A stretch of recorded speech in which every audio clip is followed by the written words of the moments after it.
Tepak sirih, warisan yang tidak boleh tersalah letak. Media sejarah langkat. Maka tersebutlah suatu kisah pada zaman dahulu, tatkala negeri Melayu ini masih bersinar dengan cahaya adat dan petuah para leluhur.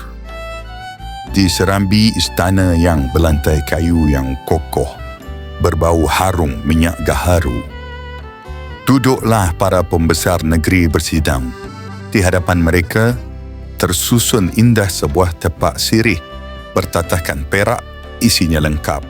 Daun sirih hijau bersusun rapi, pinang dibelah halus, kapur yang putih seperti kapas, dan gambir yang wangi menusuk rasa.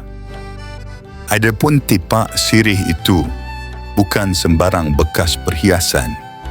Ia lambang penyambutan, tanda penghormatan dan utusan kasih antara tuan rumah dengan tetamu. Barang siapa dihulurkan sirih dalam tepak, maka diterimalah ia sebagai sahabat, bukan lawan. Teguhlah hubungan, mesra dan damai. Demikianlah amanah turun-temurun dijaga rapi seperti menjaga maruah bangsa.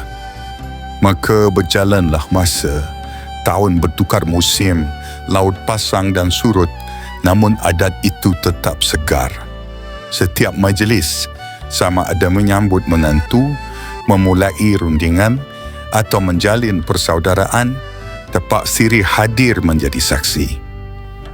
Tiadalah ia dicemari dengan benda lain selain isinya yang asli. Kerana kata orang tua-tua, sirih yang dibuka, kata yang dibina, tepak yang terjaga, adat yang terpelihara.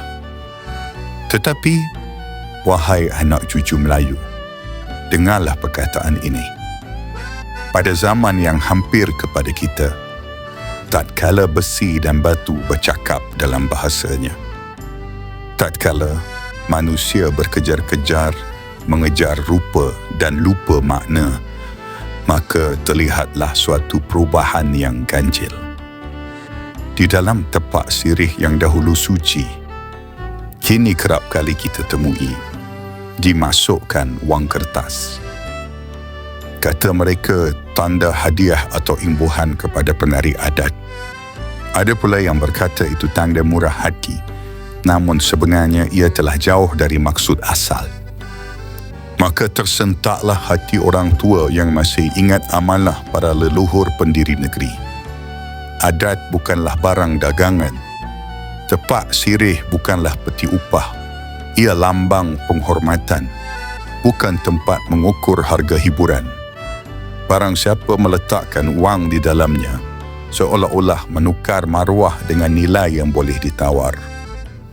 Adapun petuah ini perlu diulang. Janganlah dipalingkan maksud tepak sirih dari jalannya. Sirih di dalamnya itu membawa maksud kasih, pinang lambang persetujuan, kapur tanda pemutih hubungan, dan gambir pengikat mesra. Itulah 4 saksi kepada adat yang luhur. Maka janganlah ia dicampuri perkara yang bukan tempatnya, kerana yang demikian itu akan mengaburkan ajaran yang asal. Wahai generasi Melayu yang hidup di bumi kini, peganglah pesan orang dahulu. Adat dijunjung, maruah dijaga, warisan diangkat, makna dibela.